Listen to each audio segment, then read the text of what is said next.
Hi everyone, I'm Linda Rourke. Up next, Larry Deanne will have For the Record. And following that, on Hamilton Life will be from the Farmers Market. We're going to be talking about what's going on here for Easter. We'll also show you a great chocolate recipe. We'll be in the kitchen making a salmon dish with Chef Mark Ferrugia. And Jackie's checking out a fridge that, well, lets you know when you're running low on stuff. That's all coming up on Hamilton Life. But first, here is For the Record with Larry Deanne. Well, thank you very much, Linda. I am Larry Deanne, and this is the Tuesday, April 19th edition of For the Record. And on today's show, there will be no greening of Hamilton Centre. The police stick to their budget guns, and council finally takes a plunge on area rating. All that and more on this, the Opinionators edition of For the Record.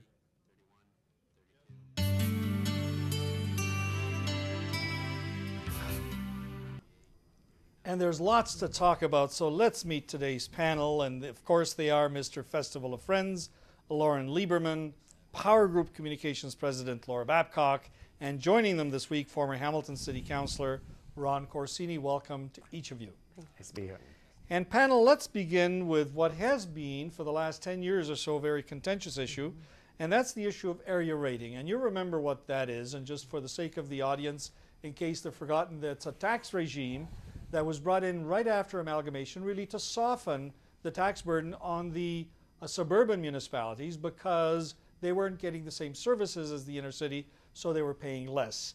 Well, that has now been done away with, which means that there will be higher taxes in some of the suburbs and not lower taxes in the inner city, but a special tax levy to fix infrastructure only in the inner city.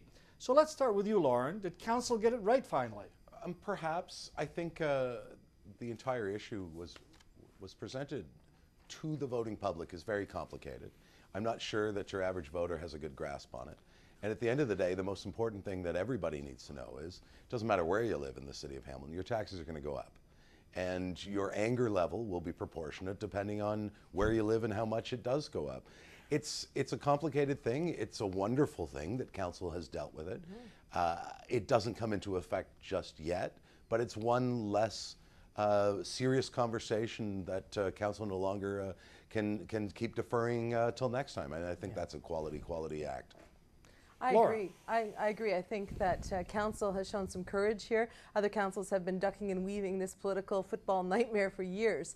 And so for this council to actually address it, there's never going to be a perfect solution. Nobody's ever going to be completely happy, but I think they did a great job. In fact, I blogged a blog on Friday that said, is there hope for Hamilton Council given this and the resolution of Pan Am and some other big issues they've been getting off the table? And I got a lot of positive responses, both from people who read the blog and from some councillors who appreciate that we are seeing they're tackling some of these tough issues. And then to read that Sam Marula actually helped to broker the deal to help avoid that impasse of that revolt between the suburbs and the downtown was really great to see. In fact, his own quote that said, you know, I could have kicked and screamed, et cetera, or be responsible, that warmed my heart like you have no idea. Yeah. If we have Marula taking that approach going forward, I think there is hope for Hamilton Council, and I think that area rating was as good a deal as we're going to get. Yeah, you know what, it's a compromise. I wasn't happy about it, but instead of a 0.3 increase, we're now going to be getting a 0.9 increase as long as this money is allocated to infrastructure. You know, and people years ago used to feel that, and it probably was so, that the inner city of Hamilton built all the infrastructure in the outlying areas for many, many years, and now it's payback time. So we're paying a little bit, but I think it puts down this argument that we have been fighting with the suburbs for years and years and years. And my kudos to Sam and Chad and all the others, councillors, that have put this together. I think and it's Russ Powers and as Russ well, Powers, apparently. Of course. Yeah. But councillors, look, the media, the day after, the Spectator specifically, the headline essentially was, everybody's taxes are going to go up. Yeah. And Lauren hit the nail on the head because some taxes are going to go up higher than others, and over 4 years, really high, especially in Glanbrook. Judy Partridge, who represents Flamborough, tweeted this about 6:30, the same day that the decision was made, and there it is on the screen. And she said, really pinpointing the media, Hamilton media, if you're not part of the solution, you're part of the problem. Council gets it, support your city, time to step up. What do you think of that on the part of Judy? Ridiculous. It was a ridiculous tweet. I wish that Judy did not tweet the way that she does. This is the second time on this show, Traditional Media, we've been talking about unfortunate tweets coming from Judy. First of all, as I tweeted her back because some followers of mine, people who watch the show, tweeted it to me and said, "Did you see this? What do you think?" And first I thought she didn't actually say this. And I replied to her, listen, it is not the media's job to be part of the problem or part of the solution. That is not an informed, sophisticated view of the media. The media's job is to report the news and to analyze the news, much as we do here on this program. It is not our job to be overwhelmingly supportive or then to be part of the problem. So I think that when you put the problem, the blame on the media, you know, it's pushing off the responsibility. We just gave council credit, all of us, which is a first, I think, for doing such a great job with this area rating. So for her to come out and complain and kind of blame the messenger, nonsense. Sorry, Judy, it's nonsense. Well, watch your tweets. To be fair, the Spectator comes out and champions an awful lot of things.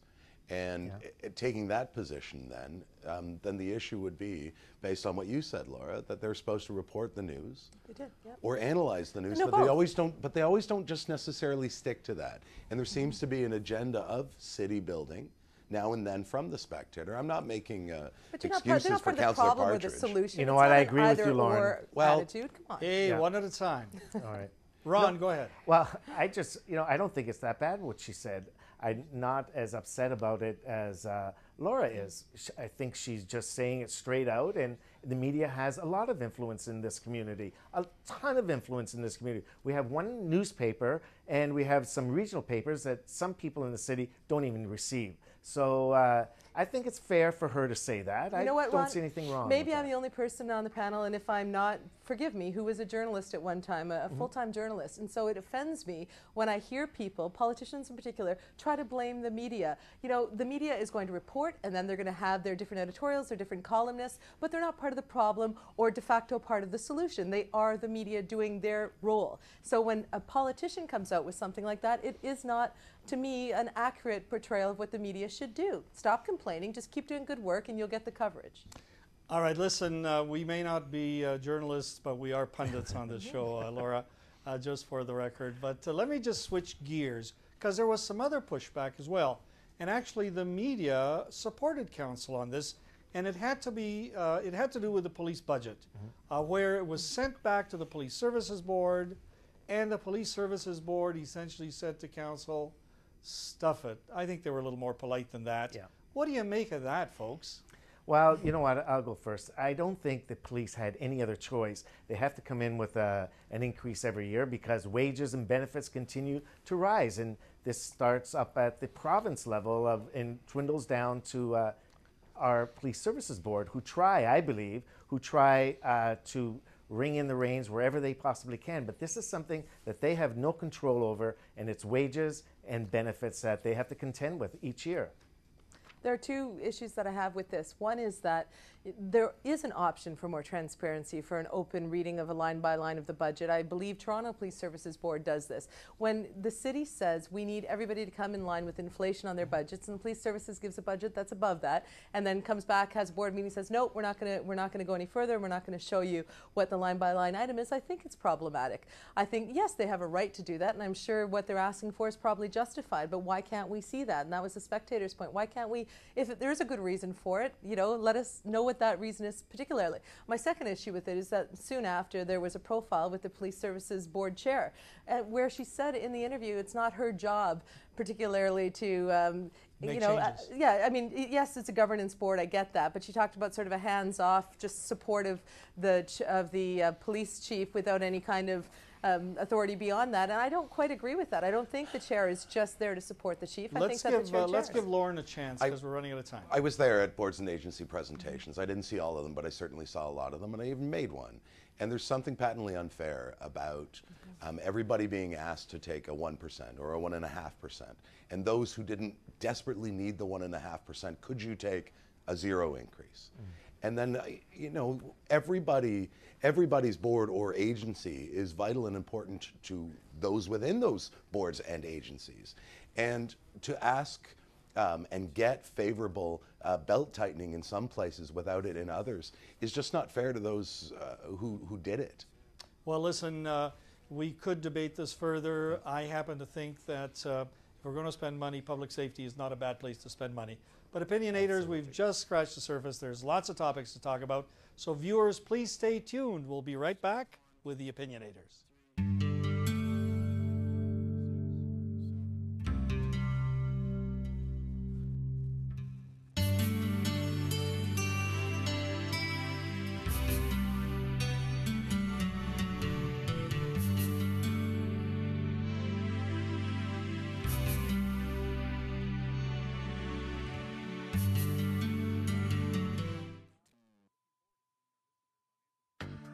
Laura Babcock's Hair by Madison Avenue Salon and Spa, 169 Locke Street South. Call 905-527-4080. And welcome back to the April 19th edition of For the Record. I'm your host, Larry Deanny. And of course, this is Opinionator Tuesday, and we're talking to our panel. And they are this week our regulars, Lauren Lieberman and Laura Babcock. Joining them is former Ward 2 Councillor Ron Corsini. And opinionators, we've got less than 2 weeks to go before the federal election when Hamiltonians head to the polls. You're out and about in the community. You have your ears to the ground. Some of you are very media savvy. You are on the social media as well. Are you seeing anything out there? Let's start with you, Lauren. What's the mood of Hamiltonians? How do you think things are going to shape up? You know what? I've intentionally been driving around just to get a further sense of the sign presence out there. And it seems like we've got a pretty decent three-way race on the mountain. I think Ancaster, Dundas, Westdale, Flamborough is, well, that's going to be a slaughter in my estimation. I don't think anybody's challenging And a slaughter in whose favor, Lauren? Well, come on. Come on, Lauren. Yeah, you whose can do favor? it. Say it. I don't know that Christofferson and Sweet are going to change. I don't think Dean Allison is going to change. I don't think Finley's going to change. Hamilton, Stony Creek, and Hamilton Mountain are up for grabs. And I think it's way too early to call, to tell you the truth. Okay. Laura? An important factor, and so I agree with Lauren in terms of looking at the races. It looks like there's going to be a number of incumbents getting their seats back, and there are some tough races, the ones you just cited. The debates then come into play. If you've got the ground crews are out and everybody's working and you've got some tight races, then how they perform in the debates, I think, does matter. And Kim 14, The Spectator, of course, are starting with those debates tonight, and they're going to be running them up to the election. And a lot of people watch those, in my experience over the years, and it gives them a chance to not just see maybe the candidate at their door or hear the party platforms nationally. It gives them a chance to see how they are tested and how they relate them locally. So I think that's a really important factor that's going to play in locally, and I hope that all the candidates know that and bring their A game to the debates tonight. Ron? You know, first, let me say that I find this campaign very boring. Nothing really exciting has been happening from my perspective. Secondly, I think a lot of people have made up their mind and they're going to be voting for the leader this time. I've seen polls, and whether you vote for the MP or you vote for the leader, and by far you're going to be voting for the leader. Like Lauren said, up on the mountain, I see a lot of Charlton signs, but now I'm starting to see a lot of those disappear and a lot of liberal and conservative signs popping up all over the place. So it's going to be a tight race up there, I believe. And in fact, elections predictions calls that a race too close to call. Yeah. But listen, you've mentioned the debates, and of course, Cable 14 is starting tonight at 7 o'clock with the debate schedule. But Diane Finley, for the second election in a row, is not going to show up. And in fact, the Liberal and Conservative candidates were no-shows at the Labour Council debate. What do you make of that strategy, specifically with Minister Finley? Start with you, Laura. Well, I think that Diane's had time in cabinet, right? And she's already a polarizing figure. I think people know her pretty well. I would never advocate skipping a debate, but I mean, look at Harper, the mighty leader of that party, also decided one debate in each language was all he had time for. So I think that it speaks to a broader control of the message. The less you're out talking, the less damage you can do kind of idea. It's not one that I espouse, and I think that handling a debate really well can reinforce one's popularity and can handle some objections if done well. So I don't agree with her not doing it. I don't think it's terribly respectful either of the media. But that being said, I don't think it's going to drastically affect her outcomes because of the reasons I cited. Not at all. And Lauren, go ahead. Well, when you have a proposition that has absolutely no upside and only downside, it just doesn't make strategical sense to participate. Other than it's democratic to do so, Right. Lauren. Well, the you say optics may be bad, but you can't win. Right. And to send a conservative candidate to the labor debate, like, come on. Absolutely. That's just abusive. But I'm not talking Right. about the labor debate. I'm talking about the Cable 14 debates. That's different. Well, they're all Well- showing up for that. No. no, except- that's what we're talking about. Apparently not. Diane Finley, my notes say, and of course our producer wouldn't make a mistake, Fair enough. she's again a no-show for the Cable 14 But debate. why? But see, Lauren, that speaks to the exact issue that Harper was attacked on in the debates, was the fact that it's democracy. Come out and defend your ideas, even if strategically it might put you at a disadvantage. That's the whole point. No, elections are about winning, just to be, not just about to be fair, democracy. opinionators, to be fair, I believe that the Finley camp is saying it's a scheduling issue. Well, there you go. 2 years in a row, or two Sure. elections in a row. Sure. Of course, and they have no happens. ability to move their schedule for a big TV Sure, debate. but when you have a cabinet minister, that cabinet minister is going to be busy with Yeah. elections all over the country, a whole lot more so than a candidate in that riding who has no chance. I agree. She Well, does. yes. She's probably busy solving the Caledonia issue. Okay, I don't know where she got her. Right. But you know Show what? off. Referring to the debate up at the Carpenters Hall, 35 people showed up. And do you think that the Conservative or Liberal candidates were going to sway any of those 35 people who are all probably pro-NDP anyway? So going to something like but that, I don't- they would probably get more for their money going out knocking on doors than sitting in a room with 35 people. I know agree. optics, you know. But no, and- I think we're talking about two totally different things. Well, the we only televised debate for your riding, which will be heavily viewed and promoted in the traditional media, is completely different than going to all these different debates that pop up from all these different True. advocacy groups. It's a totally different story. True. Sure, cabinet minister don't show up at that, but television debates is a different thing. I Maybe think she it looks feels bad. confident enough that she doesn't have to attend these debates, and she's going to take the riding anyway. She probably will, but she should show. Maybe the left-leaning television station that we're on right now and the newspaper that is hosting it sent her an invitation late. We don't know. That sounds And- like a Palin blame the No, mainstream I don't. media. But I line. don't know. How can I comment on why she can't make it due to scheduling? when We I don't know. know. You're right. We don't know. We Right. should extend her the benefit of Give the her doubt. a But call, it's two Lauren. times in a row, and I'm a little cynical. Yeah, All right, give so her a listen, call. let me switch, because let's talk about the Green Party as well. They had a candidate in Hamilton Centre. Apparently, they didn't submit their forms in time, or some administrative issue happened, and they're not able to run, to be on the ballot. What do you think of that? Does that weaken democracy for Hamilton Centre? Well, there are rules and there are rules. I mean, if the Marijuana Party and the Communist Party and the Marxist-Leninist Party all knew the rules and handed in their papers appropriately and on time, then why couldn't the Green candidate do the same thing? But Laura, that's a fair point, but shouldn't there be at least an appeal process? Apparently there's a story to tell there, but they were not able to even table the story. Well, you know, the Green Party are becoming what's known for appeal processes, right? I mean, they appealed being part of the federal debates without success. They're being caught now probably with another election problem by breaking some rules by having an ad that came out of Australia.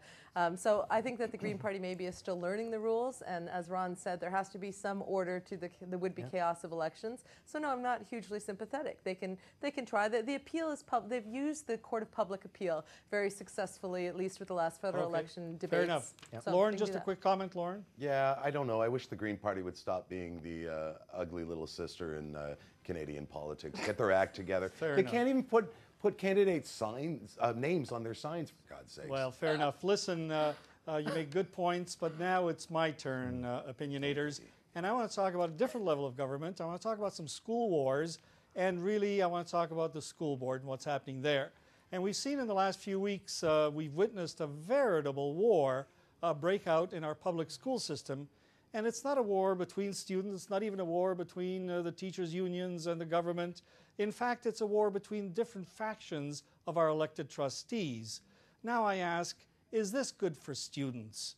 Are these students being served by the trustees who have been given fiduciary responsibilities over them?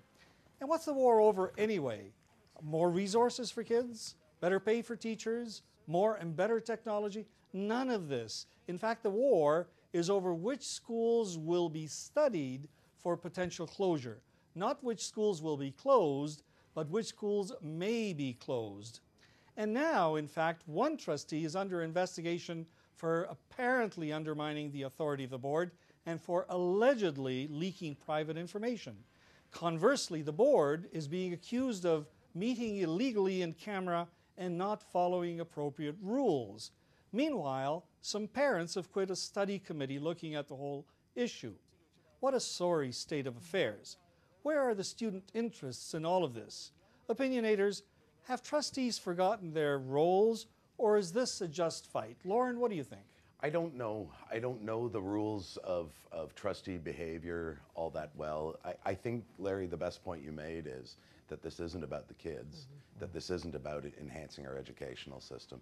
And I think that needs to weigh upon the hearts and minds of all the trustees. Well said. I think that what I agree with you on, Larry, is the fact that, yes, this is not good modeling behavior for students. There's no way around that. It's poor leadership by all the trustees involved in this. But I don't think that the fight is about those school closures. I think that was a small battle. I think the war, as you've described it, is a power struggle on the board that has become public and I don't think has been handled as well as it could have been. There's still some options out there. But when you get litigious, when you start throwing around all these different legal terms and breaches of this and that and the other thing, you're entrenching a position that isn't good for anybody. And Ron, quickly. Well, I just see it as the same thing as a ward system with the school board trustees. They have their own turf, and they want to protect their turf. They want all the schools in their own ward to stay open, and this is where you have conflict erupting on any board. Opinionators, thank you, and some of you are coming back to be opinionators after the debates tonight, so viewers, please tune in at 7 and 8:30 for that, and stay tuned because we will be right back.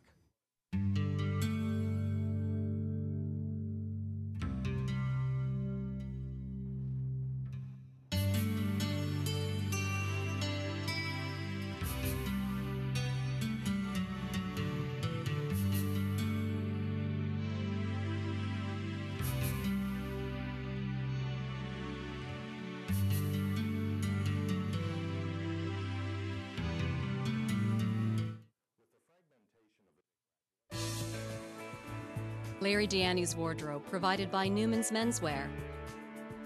Newman's Menswear, 773 King Street East, 1 block east of Sanford. Parking available behind the store.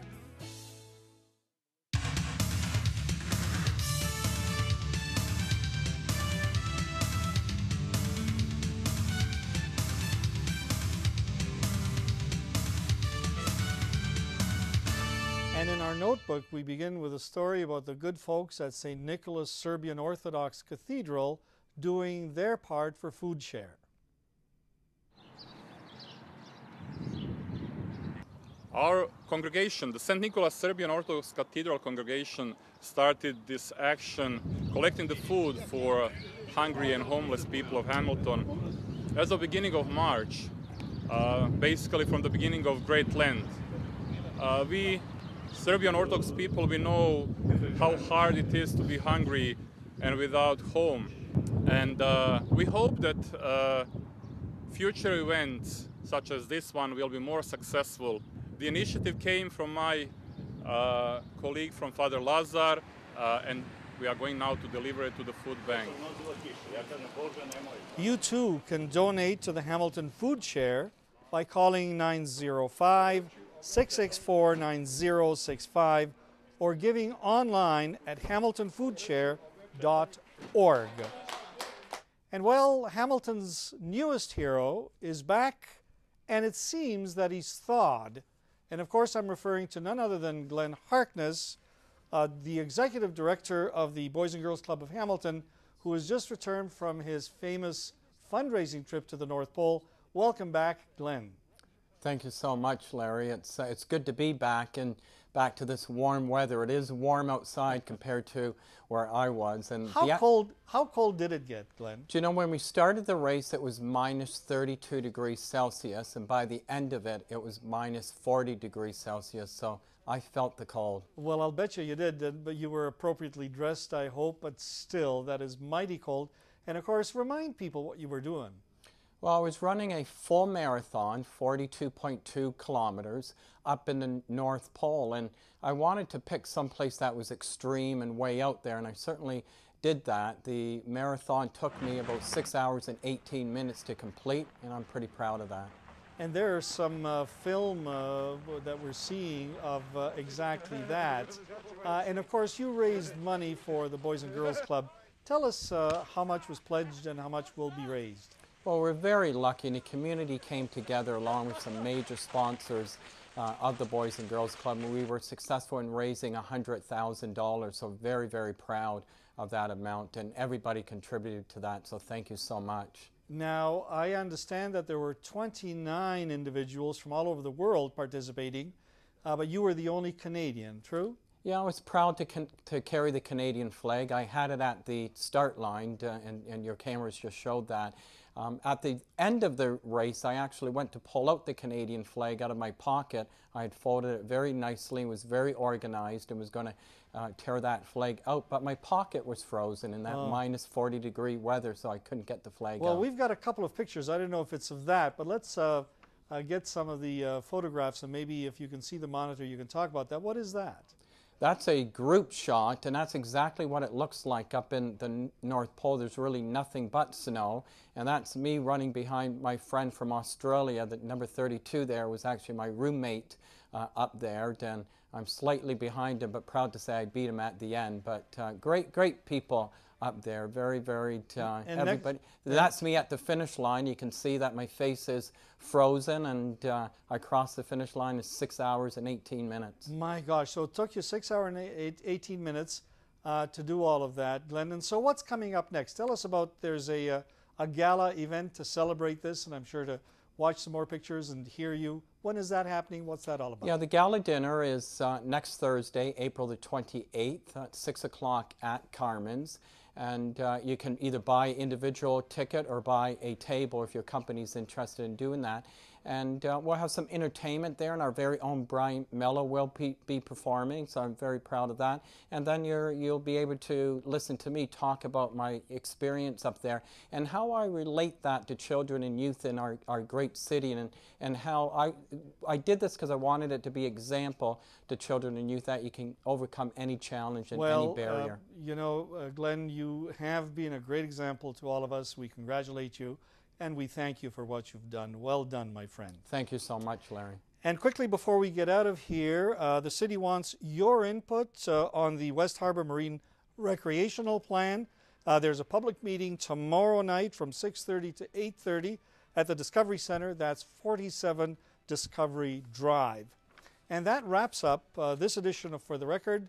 And we thank our panel and our participant today, Lauren Lieberman, Laura Babcock, Ron Corsini, and of course, Glenn Harkness. And just a reminder to stay tuned to Cable 14 tonight for Vote 2011. The debates, Hamilton Center will be featured at 7 p.m., Hamilton East Stony Creek at 8:30 p.m., and we will have line opinionators on after each debate to opine as well as take your phone calls. So please tune in for that. And right now, please stay tuned because Linda Rourke in Hamilton Life is coming right up.